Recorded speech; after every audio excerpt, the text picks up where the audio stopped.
There are certain nights that never leave you, nights that carve themselves into memory like scars, nights when time seems to slow, forcing you to watch every detail, every injustice, every humiliation, with crystal clear clarity.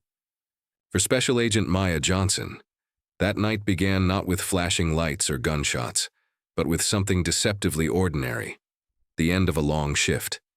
Maya had been at the Bureau's field office since dawn, the fluorescent lights buzzing, above her like restless insects, her desk buried under files that spoke of betrayal, corruption, and crimes carried out by people who had sworn to uphold the law. Her work was relentless, the kind that gnawed at the mind long after you left the office. But Maya carried it with the kind of dignity that came only from years of knowing you didn't have the luxury of weakness. As a black woman in a world that often doubted her before she even opened her mouth, she had learned to build her armor early. Every success had been twice as hard fought, every mistake twice as costly. That evening, as she walked out of the Bureau's downtown headquarters, her muscles heavy with exhaustion, she could feel the eyes of strangers on her. She had grown, used to it, people trying to place her. Was she a lawyer, a professor, a threat? Rarely did anyone assume she was what she was: a federal agent with years of service, a spotless record, and an unshakable belief in the oath she had taken. The city hummed around her. Neon signs flickered. Street vendors packed up for the night. A summer storm lingered in the air, the clouds swollen with unspent rain. She carried only her bag and her badge tucked securely away, its weight both a comfort and a curse. What Maya didn't know, what she couldn't have known, was that she had already been marked. The case she was working had teeth, sharper than anyone wanted to admit. It wasn't just organized crime or some petty smuggling ring. No, this was different. This was the kind of case that, if she pushed just a little further, if she uncovered just one more piece, would drag powerful men into the light. Men with uniforms, with badges, with connections that ran deeper than the roots of the city itself. And though she didn't yet know it, those men had decided she was becoming a problem. She was halfway to her car when the first cruiser rolled up. Its headlights cut across the damp asphalt, the red and blue bar on its roof throwing harsh colors into the night. Maya slowed, her instincts prickling. Another cruiser pulled in from the opposite side, boxing her in. Her heart rate quickened, but she forced her face into calm neutrality. She had been trained for confrontation, for hostile encounters. But there was something unnerving about this, the way the cars had coordinated, the timing too precise to be coincidence. The doors opened. 2 officers stepped out, followed by 2 more from the second car. Their hands hovered near their belts. Their expressions carried that mixture of authority and suspicion that Maya knew too well. "Ma'am," one of them said, his voice clipped, "we're going to need you to stop right there." Maya froze. She raised her hand slightly, not in surrender, but in a gesture of calm. A strange sensation washed over her, a blend of fury and disbelief. Here she was, a federal agent, a woman who had spent her career fighting to uphold the law, and yet she was being approached like a suspect, not because of what she had done, but because of what they thought they saw. A black woman standing alone at night. She wanted to flash her badge, to shut this down in an instant. But something told her not to rush. Something in the way their eyes glittered with certainty as, though they already had a script in mind, made her pause.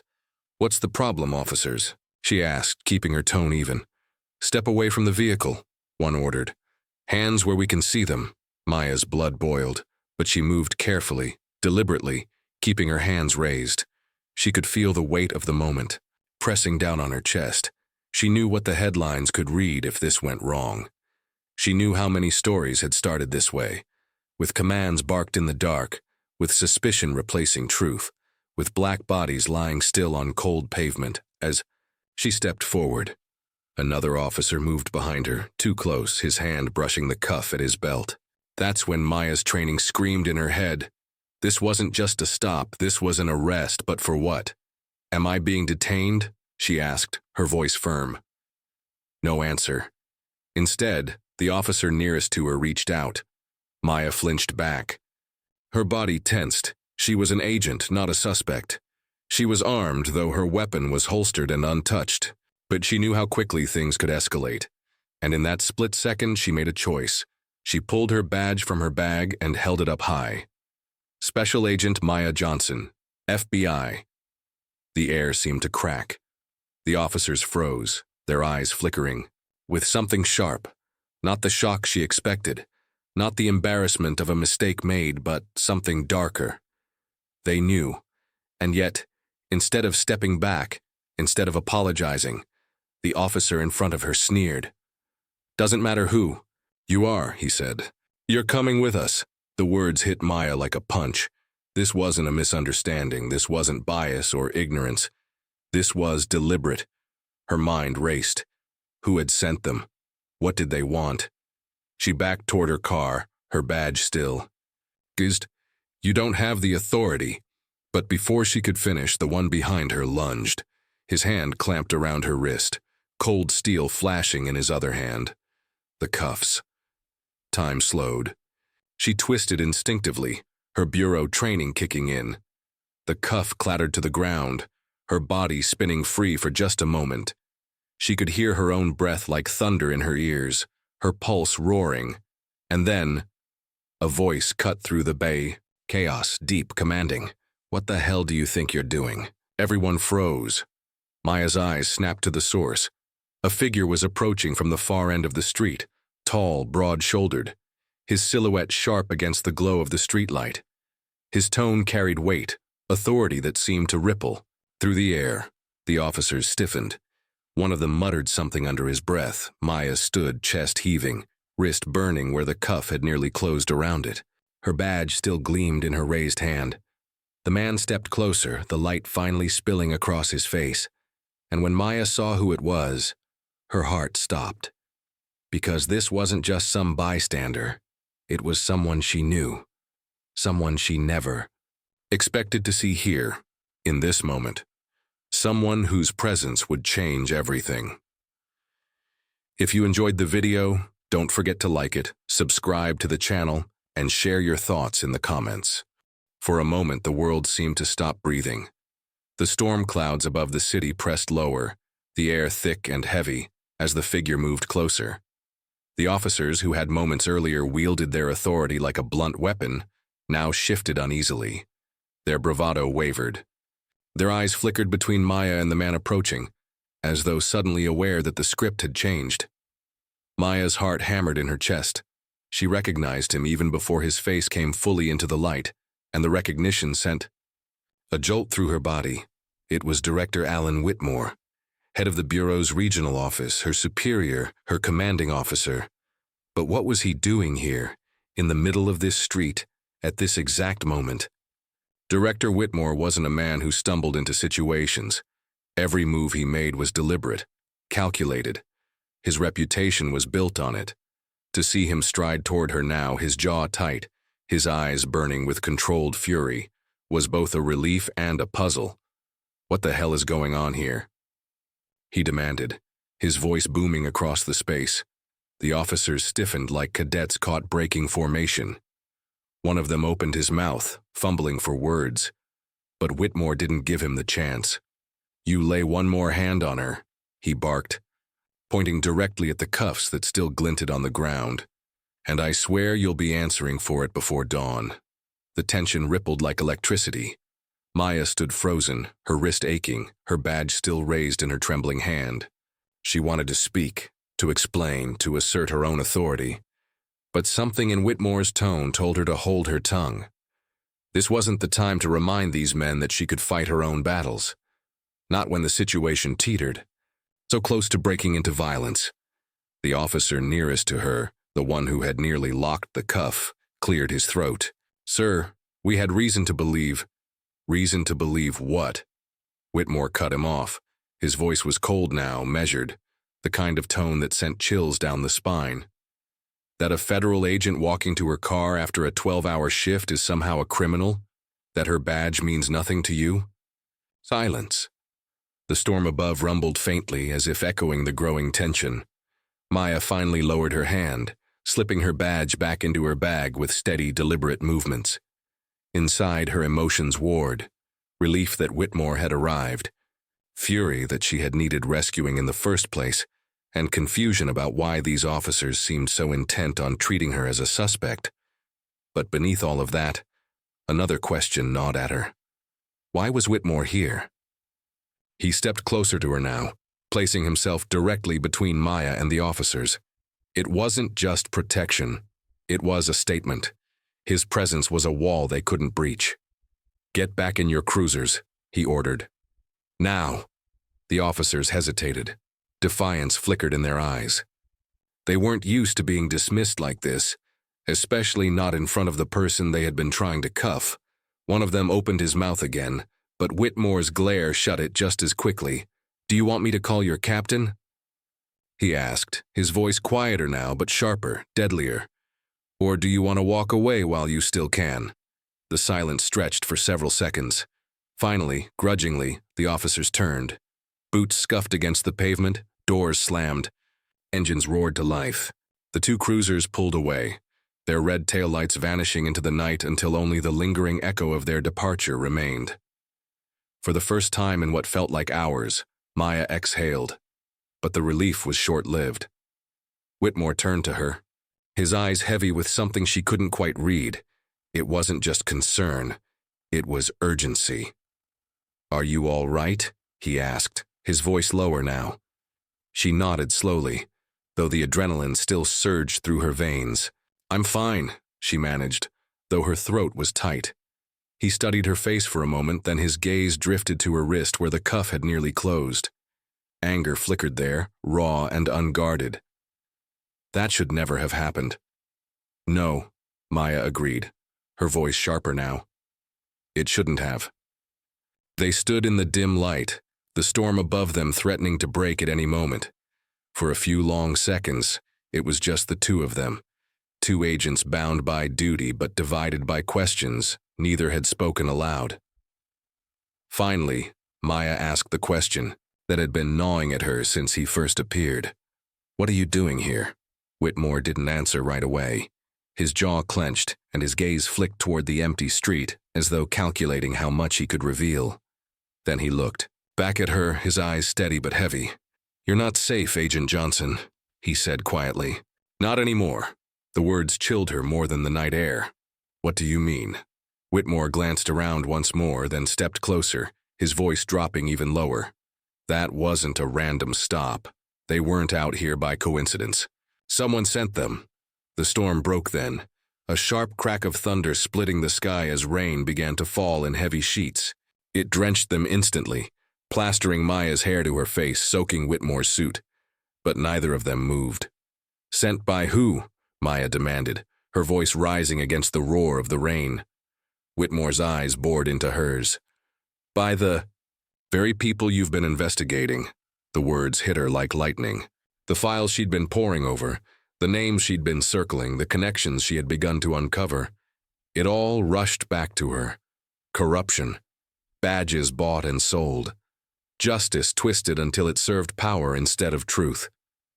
And now it was no longer an abstract case. It was her life on the line. Maya's fists clenched at her sides. Anger surged through her, hot and blinding. She had always known the work was dangerous. She had always known the cost of digging too deep. But she hadn't expected the danger to come so soon, so suddenly, so personally. "What do they want?" she asked, though part of her already knew the answer. Whitmore didn't flinch. "They want to scare you, maybe silence you, maybe worse." The rain hammered down, the sound echoing off the empty street like applause for some cruel performance. Maya's pulse pounded in her ears, but her mind raced faster. She thought of the files back at the office, the evidence she had already gathered, the connections she had only begun to map. She was close, too close, and now they were trying to make her back down. But if there was one thing Maya Johnson had never done, it was back down. She lifted her chin, her eyes hard. "Then they've underestimated me." Whitmore studied her for a moment, then gave a faint nod. A flicker of respect passed across his face, but it was tempered with something else. Worry. "Come with me," he said finally. "We need to talk." "Somewhere safe." Maya hesitated. Her instincts screamed not to trust too easily, not even him. But in this storm-soaked street, after what had just happened, she knew she couldn't stand alone. Not tonight. She gave a small nod. Lead the way. They hurried through the rain toward Whitmore's car, parked a block away, the water pooling around their ankles, the storm swallowing the city in shadow. As they climbed in, slamming the doors. Against the downpour, Maya glanced at Whitmore. "You knew they'd be here, didn't you?" she asked quietly. Whitmore didn't look at her. His hands gripped the wheel, his jaw tight. "I knew something was coming," he admitted. "I just didn't realize it would happen this fast." The car pulled away, wipers struggling against the sheets of rain. The city blurred past them, neon lights smeared into streaks of color. Maya sat back, her mind whirling, the echo of steel cuffs still clinging to her skin. The storm outside was nothing compared to the one brewing inside her.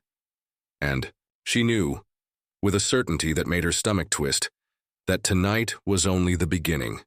The storm eased as they drove deeper into the city, but its echo lingered in the wet streets, the gleam of water on asphalt reflecting the sodium glow of streetlights. The world outside blurred by, but inside the car, silence thickened, broken. Only by the rhythmic sweep of the wipers. Maya's body was rigid, her wrist still throbbing from the attempted handcuffing. She should have felt safer sitting beside Director Whitmore, the man whose authority could silence even the most arrogant patrol officers. But safety was a fragile illusion. His sudden appearance raised questions she couldn't ignore. Why had he shown up at that exact moment? Why had he seemed almost prepared? Her instincts, the same instincts that had carried her through years of undercover work, interrogations, and dangerous assignments, whispered caution. Trust was earned, not given, and in her line of work, trust was often betrayed. "Where are we going?" Maya finally asked, her voice steady despite the unease curling in her chest. Whitmore didn't take his eyes off the road. "Somewhere no one will think to look for us. You need to hear things without the bureau walls listening in." Testura walls. The phrase struck her. Whitmore wasn't being metaphorical, he meant it literally. Surveillance within the agency, ears where they shouldn't be, eyes where they didn't belong. Maya shifted in her seat. "Are you saying the bureau is compromised?" Whitmore's jaw tightened, his silence telling her more than words ever could. The rain softened to a mist, clinging to the windshield like ghostly fingerprints. The city gave way to quieter streets, narrower roads lined with shuttered shops and flickering neon signs. They pulled into a dimly lit parking garage, the kind of place most people hurried through without making eye contact. Whitmore, parked on the third level, far from the entrance. He cut the engine, and for a moment they just sat in the dark, the distant hum of the city pressing against the silence. Finally, he turned toward her. His expression was grim, the lines on his face deeper than she remembered. "You're smart, Maya," he said quietly. "You've probably already guessed parts of it. But I need you to understand how deep this runs." She leaned forward, her pulse quickening. "Then tell me." Whitmore's eyes flicked toward the shadows around them, as if expecting them to shift into listening ears. His voice dropped. "The people you've been investigating, the officers on the take, the names in those files, they're not just small-time grifters padding their pockets. They're part of a network, one that reaches higher than you realize." Maya's breath caught. She thought of the web she had begun to untangle, the suspicious patterns in traffic stops, the unexplained transfers of funds, the sudden disappearances of whistleblowers. She had sensed something larger, but she hadn't let herself imagine how far it might go. "How high?" she asked, her voice barely above a whisper. Whitmore met her gaze, his eyes heavy. "All the way into the bureau," the words landed like a punch. For a moment the air seemed to thin, her chest tightening as though the storm had followed them into the car. The bureau, her home, her purpose, the very institution she had sworn to serve and protect. To think that its walls were rotting from within, it was a betrayal she hadn't been prepared for. "Why are you telling me this?" she asked, suspicion threading through her voice. Whitmore held her stare. "Because I need you to stay alive. And because, whether you realize it or not, you've become the biggest threat to their operation. The garage hummed with fluorescent lights above them, casting harsh shadows across his face. Maya studied him, searching for cracks for signs of deception. His tone was steady, his words deliberate, but trust was a fragile currency. "You're saying those cops tonight, they were pawns," Whitmore finished. "Sent to intimidate you, maybe to provoke you into making a mistake. They wanted to send a message. Stop digging." Maya's hands clenched in her lap. Anger surged through her veins, but beneath it was something sharper. Resolve. If they thought she would scare easily, they had picked the wrong woman. Whitmore seemed to sense the fire building in her. He leaned closer, his voice low and urgent. "Listen to me, Maya. This isn't just about you anymore. If you keep pushing, they won't stop at intimidation. They'll escalate. And when they do, it won't matter that you wear a badge. You'll just be another headline." Maya swallowed hard. Fear pressed at the edges of her thoughts, but she refused to let it take root. She had seen enough injustice to know that fear was the weapon of the powerful.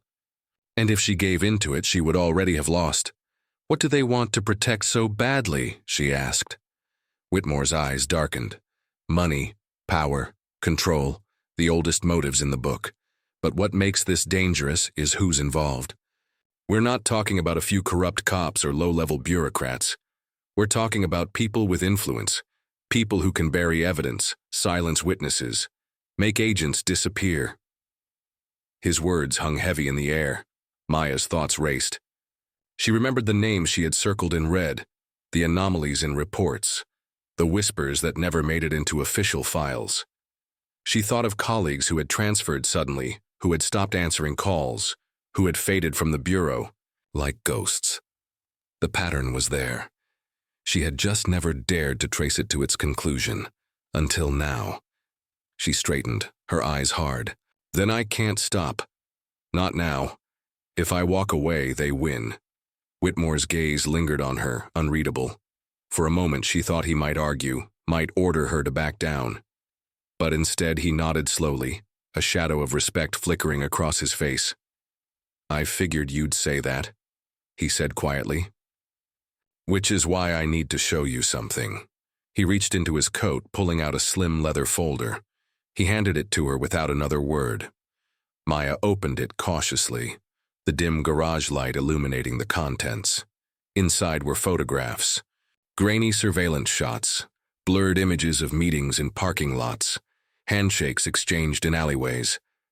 And in the center of it all, a face she recognized instantly. Her breath caught.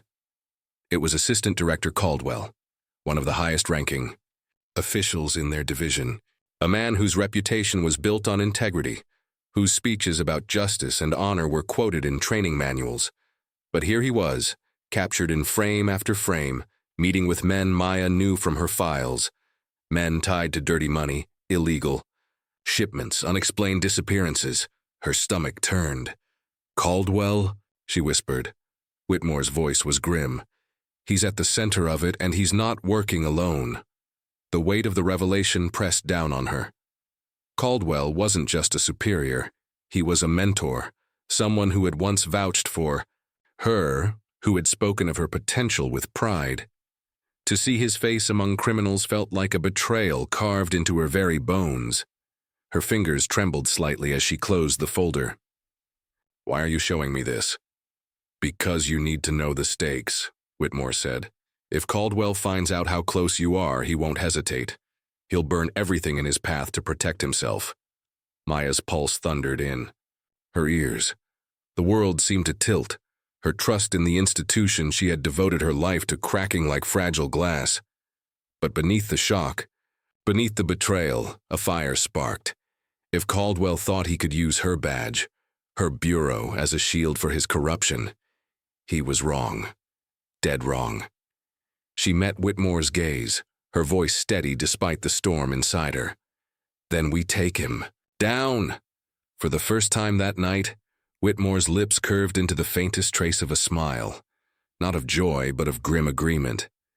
"You'll need proof stronger than these photos," he warned. "Proof that can't be buried. and you'll need allies you can trust. Maya nodded. Then that's what I'll find. The silence that followed was heavy but charged, the air between them thick with unspoken resolve. But then faintly, from somewhere in the garage below came the echo of footsteps. Both agents froze. The sound grew louder, deliberate, unhurried, like someone who knew exactly where they were headed. Maya's heart lurched. She slid the folder back into Whitmore's hand, her instincts flaring. Her other hand edged toward the weapon holstered beneath her coat. Whitmore's eyes met hers, sharp and urgent. No words were needed. The footsteps climbed closer, the echo bouncing off the concrete walls. Whoever it was, they weren't hiding. They wanted to be heard. And as the shadow appeared at the edge of the garage level, stepping slowly into the dim light, Maya felt her stomach twist into knots, because the face that emerged from the shadows was one she knew all too well. It was Assistant Director Caldwell himself. For a heartbeat, time froze. The shadow stepped fully into the harsh glow of the overhead lights, and there he was, Assistant Director Caldwell. Immaculate suit, crisp tie, posture exuding authority. The very image of the Bureau's dignity and power. And yet to Maya, every detail was poisoned now. Those photographs in Whitmore's folder had burned his image into her mind not as a leader but as a traitor, a man who had sworn an oath to uphold justice, but had instead sold it for backroom deals and blood money. Her stomach churned. Betrayal was always sharper when it came wearing the face of someone you once trusted. Whitmore's hand twitched toward his coat, but Caldwell raised his palm casually, like a man calming a room he already owned. Now, he said, his voice smooth as silk, carrying the confidence of someone who knew no one dared challenge him. Let's not be dramatic. We're all friends here.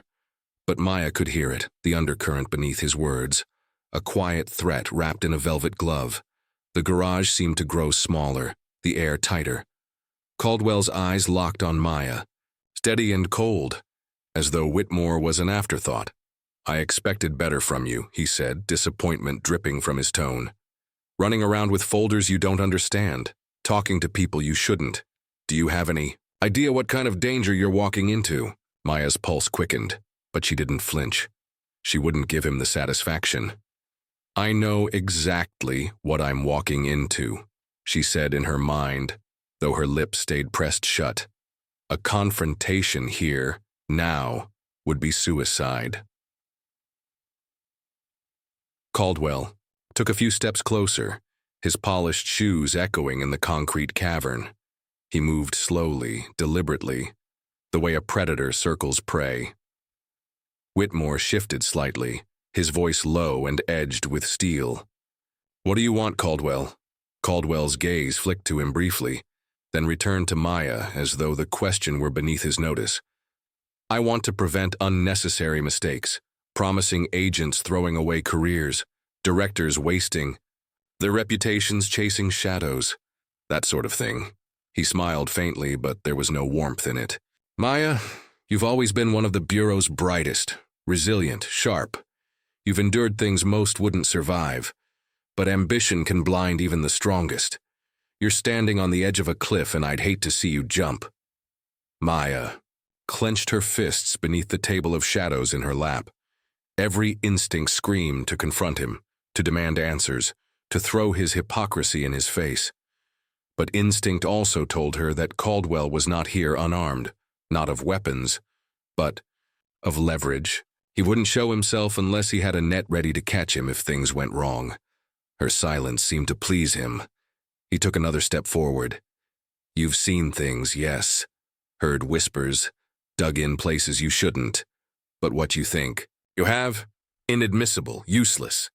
Child's play compared to what I hold. And when the dust settles, whose story do you think the Bureau will believe?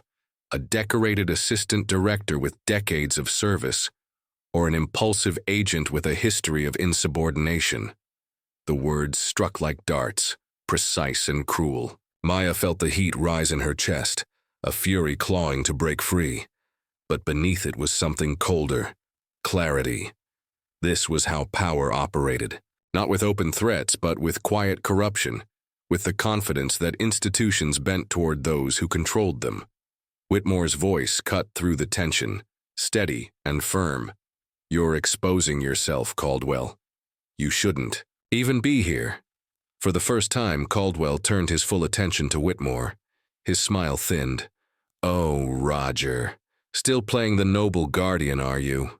Tell me, how long do you think that will last when the board reviews your record? When they see how much you've concealed?"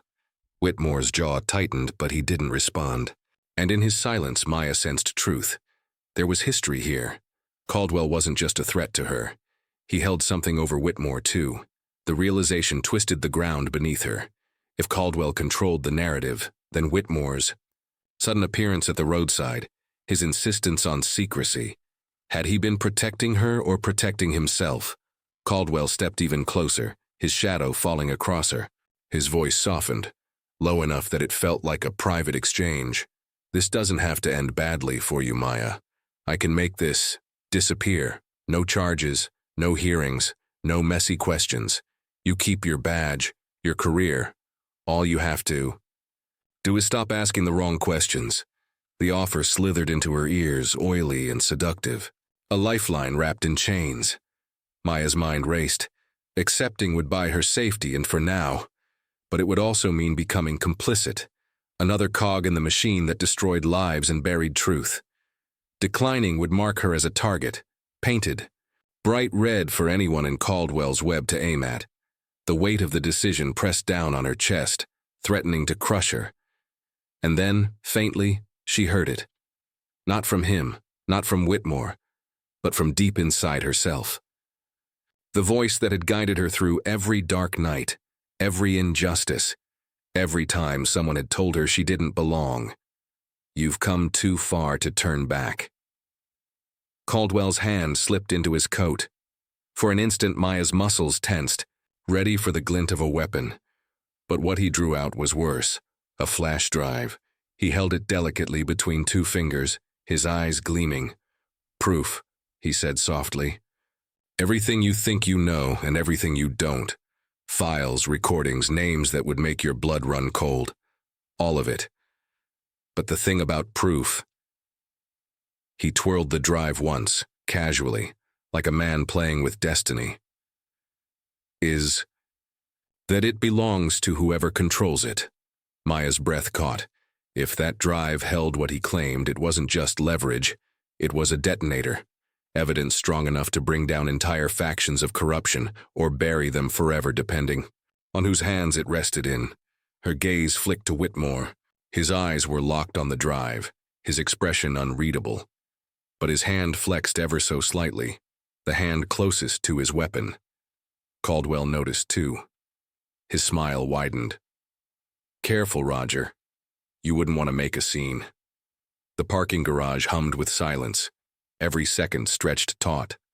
Maya could feel the storm inside her colliding with the storm outside, thunder pressing at the edges of her skull. Caldwell's voice cut through the air, sharp and final.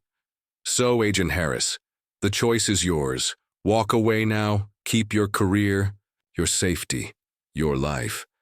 Or keep digging, and I promise, everything you love will be turned into rubble." The drive glinted in the harsh light, suspended between them like a blade. Maya's heart hammered, every instinct screaming that this was the fulcrum, the point on which everything balanced. And then, without warning, Whitmore moved. Whitmore's sudden movement sliced through the tense silence like a blade. In a flash, his hand darted toward the table. Not his gun, not his coat, but the very flash drive Caldwell dangled like bait. For one heartbeat, everything hung suspended. The faint metallic glint of the drive, Caldwell's narrowing eyes, Maya's breath frozen in her chest. Then chaos detonated. Caldwell's other hand shot forward, knocking Whitmore's wrist aside with sharp precision. The flash drive tumbled into the air, spinning like a coin caught in a storm. Maya's instincts roared louder than thought. She lunged, fingers outstretched. And just as the drive was about to vanish into the shadows of the concrete floor, she caught it. Her palm snapped shut around the evidence, the tiny piece of plastic that felt heavier than steel. The moment. She had it. The garage changed. Caldwell's polished calm cracked. His mask of superiority thinned to reveal a flicker of rage, cold and jagged. Whitmore straightened, his jaw taut, his eyes flicking between Maya's clenched fist and the assistant director's hand now hovering dangerously close to his holster. And then, footsteps. From the echoing mouth of the garage came the sound of boots, the click of radios, the scrape of drawn metal. A dozen police officers poured into the space, weapons raised, voices overlapping in harsh commands. Hands where we can see them. Drop it now. Red and blue lights bled into the concrete shadows, sirens low but insistent like predators circling. Maya's stomach dropped. The timing was too precise, too orchestrated. This wasn't a routine patrol. This was a trap sprung shut. And the picture sharpened. Caldwell hadn't come alone. He'd lured her into a corner, made her chase the evidence, and now the jaws of his machinery were closing in. "Agent Harris," one officer barked, his voice amplified by a megaphone. "You are under arrest for obstruction of justice, tampering with federal property, and conspiracy." The words landed like blows. The cops weren't hesitating. They weren't even questioning. They already had their story, written and sealed. Whitmore shifted closer to her, his whisper harsh and rapid. "Don't let go of that drive, no matter what." But Maya's mind raced. If she was arrested here now, Caldwell would have everything he needed. The drive would be seized as evidence and buried in some classified vault. She'd be branded. Rogue, maybe even stripped of her badge. Her name dragged through mud. And yet, if she resisted, if she made one wrong move, she risked being gunned down in a blaze of flashing lights and concrete dust. Caldwell, calm again, raised his voice. "Gentlemen, thank you for your swift response. The suspect has endangered national security. Proceed with caution, but do what you must." The officers tightened their grip, eyes locked on her, waiting for the smallest twitch. Maya felt the weight of history pressing in. Generations of black bodies pinned under the narrative of resistance, voices erased before they could speak. And here she stood, an FBI agent with a badge still pinned to her chest, yet treated as though her life was already forfeited. Her rage rose, molten and unyielding, but she tempered it with clarity. She could not die here. Not like this. Not before. The truth saw daylight. The flash drive pulsed in her fist. Proof, leverage, a lifeline. She raised her free hand slowly, deliberately, letting the cops see her open palm. "I am a federal agent," she said, her voice steady, slicing through the noise. "You are making a grave mistake." A few of the officers hesitated, a flicker of doubt, but Caldwell's presence anchored them. His reputation, his rank, his authority were shields they clung to. And then, a new sound. The heavy growl of black SUVs rolling into the garage. Tires screeching, doors slamming. Out stepped men and women in dark suits, their jackets unmistakably bulging with the outlines of weapons. Not police, not Caldwell's men. FBI, the real bureau. For a split second, both sides froze, caught in the collision of two powers. Then the lead agent spoke, his voice carrying the weight of an order that could not be ignored. "Stand down." The officers shifted uncertainly, glancing at Caldwell. He opened his mouth, already weaving a protest, but then his eyes caught something. Maya followed his gaze. Behind the agent stepped a figure she hadn't expected, one she hadn't even dared hope for. The director of the FBI, Caldwell's superior. The one man who could unravel everything in an instant. The director's face was grim, his eyes locked not on Maya, not on Whitmore, but on Caldwell himself. And in that look was no confusion, no hesitation. There was recognition, condemnation. Maya's chest tightened. Somehow, impossibly, the truth had reached him. Maybe it was the whispers of other agents. Maybe Whitmore had worked channels she didn't see. Maybe Caldwell had simply overplayed his hand. But it didn't matter, the tide was turning. The director's voice rolled like thunder. "Assistant Director Caldwell, you are under investigation for corruption, conspiracy, and abuse of power. You will stand down immediately." The shockwave rippled through the garage. The cops faltered, lowering their weapons. Caldwell's jaw tightened, his hand hovering at his side as if still debating whether to reach for his gun or his pride. The first time Maya saw it, the crack in his armor, the man who had stood untouchable was suddenly exposed. She opened her hand just enough to reveal the flash drive, its plastic shell gleaming under the harsh lights. Proof, not just whispers. Not just shadows, proof. And in that moment, the narrative shifted. The cops who had come to arrest her now stood frozen, watching the script unravel. The Bureau agents flanked Caldwell, their movements sharp and final. Whitmore exhaled slowly beside her, the tension leaking from his shoulders, and Maya, still clutching the evidence, still standing alive against the machinery meant to crush her, felt the fire in her chest steady into something colder, sharper. Vindication was close, but the war wasn't over, because she knew Caldwell's kind, even cornered, even shackled, they found ways to survive. As the agents moved in, as the director's voice rang out again, as the garage filled with the hum of radios and the scrape of cuffs, Caldwell's eyes found hers, and he smiled, not in defeat, but in promise, a promise that this was not the end. Epilogue. In the days that followed, headlines screamed of scandal. Assistant Director Caldwell's arrest shook the Bureau, rippled through corridors of power, and lit fires in places Maya had only glimpsed from the shadows. The flash drive's contents painted a damning picture. Networks of influence, names etched in deals that stained the nation's core. Maya was cleared, her record restored, her name no longer in the dirt. But she knew better than to celebrate, because corruption did not die with one man's fall. It slithered deeper, waiting, adapting.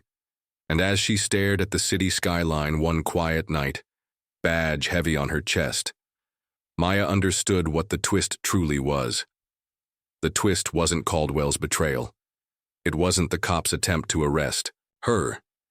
It wasn't even the director's dramatic intervention. The real twist was survival. That against every stacked deck, every shadowed power, every story written to erase her, she had endured, and she would keep enduring. Because some battles were not meant to end. They were meant to be fought again and again until the truth burned too brightly to ever be buried again.